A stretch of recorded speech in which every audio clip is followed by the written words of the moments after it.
Hello दोस्तों, आज हम जिस कहानी के बारे में सुनाने जा रही है वो है जादुई सोने की कटहल का घर। तो चलिए दोस्तों शुरू करते हैं। बहुत समय पहले की बात है।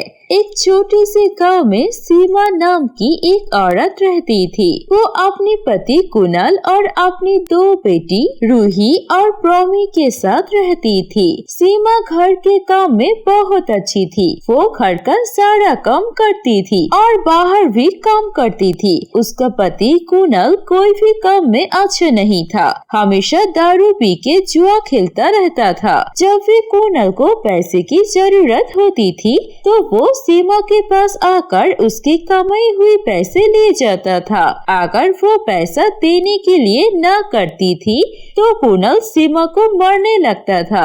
ये देखकर रूही और प्रोमी घबराती है और रोती है। ऐसे ही दुख भरी जिंदगी जी रही थी सीमा, प्रोमी और रूही। एक दिन कुणाल अपनी पत्नी सीमा के पास आकर बोलती है, सीमा, जल्दी से मुझे तेरा जो मंगलसूत्र है वो दे दे। मुझे कुछ कर्जा चुकाना है, वो बेचकर कर्जा चुका दूंगा। जल्दी से मुझे दे। ये आप कैसे बातें कर रही हो? वो एक मंगलसूत्र ही है जो हमारी शादी की आखिरी निशानी है। आप ये भी बेच देने की बात कर रही हो? ये आप कैसे कह सकती हो? मैं अपना मंगलसूत्र को नहीं दूंगी। तेरी इतनी हिम्मत, तू मुझसे जुबान लड़ाता है। रुक अभी। इतना कह के कुणाल सीमा को मारने लगता है। ये देख के रूही और प्रोमी वहाँ पर रोने लगती है और फिर कुणाल सीमा को मार के वहाँ से मंगलसूत्र लेकर चला जाता है। सीमा अपनी दोनों बेटियों को कुछ सुबह का खाना खिलाकर सुला देती है और रात भर सीमा अपने पति कुणाल के इंतजार करती है और रोती है, लेकिन कुणाल नहीं आता है। अगले दिन सुबह उठ के सीमा घर के काम करने लगती है कि तभी कुणाल एक लड़की को लेकर आती है और बोलती है, जल्दी से ये अपनी दोनों बेटी को लेकर यहाँ से चला जा। ये है मेरी नई पत्नी, मैं इसके साथ ही रहूंगी और तुम लोग यहाँ पर नजर मत आना।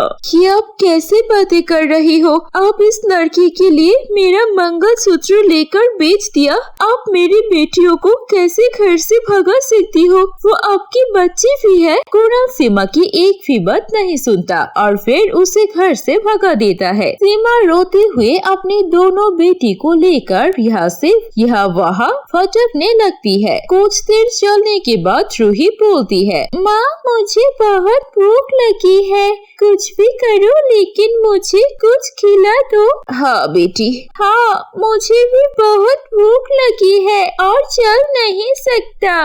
बेटी कुछ देर और चल, मैं देखती हूँ क्या मिलता है। उसके बाद सीमा कुछ और दूर चलने के बाद उसे एक घर दिखाई देता है जहाँ पर काम चल रहा था। ये देखकर सीमा उस घर के मालकिन के पास जाकर बोलती है, मालकिन जी आपके घर में कोई भी काम होगा मुझे दे दीजिए। मेरे बच्चे भूखी है, उन्हें खाना खिलाना है। अच्छा ठीक है, ये ईंट देख रही है, इन्हें तोड़ने का काम कर। सारा दिन काम करेगी तू, शाम को तुझे 100 रुपए मिलेंगे। ये सुन के सीमा खुश हो जाती है और मेहनत से काम करने लगती है। सारा दिन मेहनत से काम करने के बाद शाम को 100 रुपए मिलता है। उस पैसों से कुछ खाना खरीद के वो अपनी बेटी रूही और प्रोमी को खिला देती है और कुछ खुद भी खाती है। और फिर रात हो जाती है और उन दिनों के पास सोने की कोई जगह नहीं होती है। हम कहाँ सोएंगे?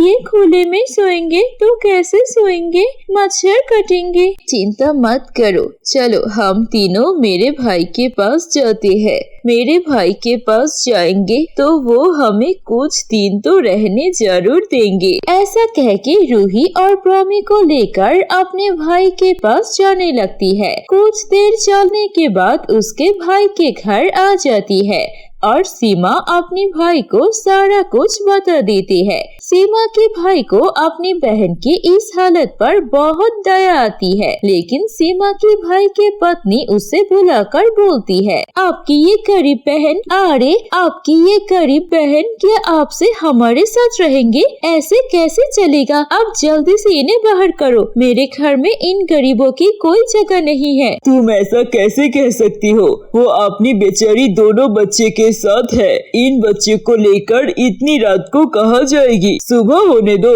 फिर मैं उससे बात करती हूँ। ये सारी बातें दूर खड़ी सीमा सुन लेती है और वो सारा रात रोती रहती है।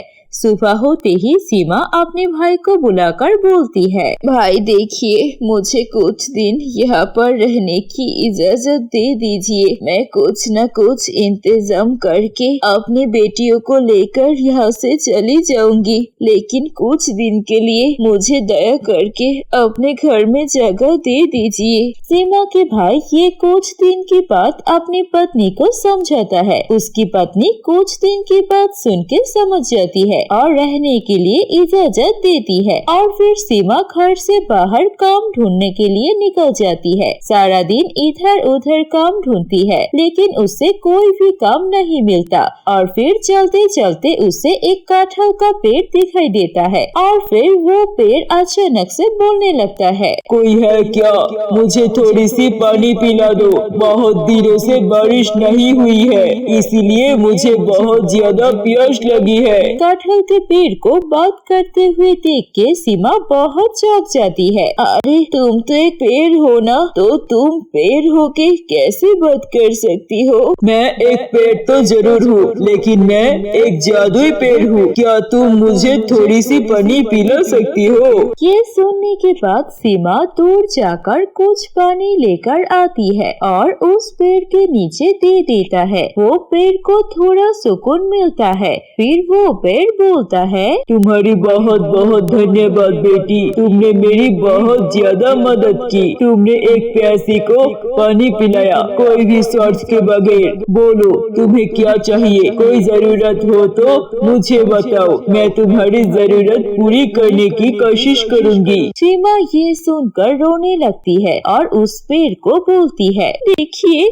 मेरे साथ बहुत ही ज्यादा अन्याय हुआ है। मेरे पति ने मुझे और मेरी दोनों बेटियों को घर से बाहर निकल दिया है। अब मेरे पास ना कोई काम है और ना ही रहने के लिए जगह। मुझे रहने के लिए जगह की जरूरत है, बाकी तो मैं कुछ न कुछ कमा के अपनी बेटी को खिला सकती हूँ, लेकिन मैं कहाँ रहूँगी उन दोनों बेटियों को लेकर? मुझे समझ में नहीं आ रहा। अगर आप मुझे कुछ रहने के लिए जगह दे दे तो बहुत ही ज्यादा अच्छी होगी। ठीक है बेटा, मेरे इस पेड़ के ऊपर देखो, एक सोने का कटहल है, वो तुम तोड़ लो। ये कटहल कोई मामूली कटहल नहीं है, ये एक जादुई सोने की कटहल है। इस कटहल को जब तुम जमीन पर रखोगे तो वहाँ पर एक सोने का कटहल का घर बन जाएगा और उस घर में तुम जितने दिन चाहो उतने दिन रह सकती हो।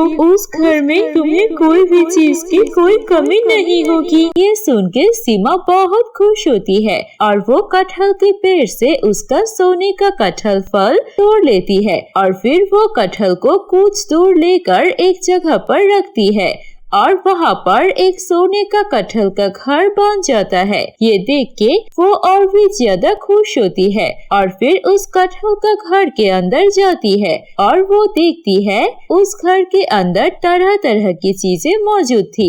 उसकी जरूरत की सभी चीजें वहाँ पर थी और ये देखकर सीमा मन ही मन उस पेड़ को धन्यवाद देती है और अपनी दोनों बेटी को लेकर उस घर में रहने लगती है। उसके बाद से सीमा को कभी भी किसी भी चीज के लिए कोई कमी नहीं होती है और फिर वो अपनी दोनों बेटियों के साथ खुशी खुशी उस सोने के कटहल के घर में रहने लगती है।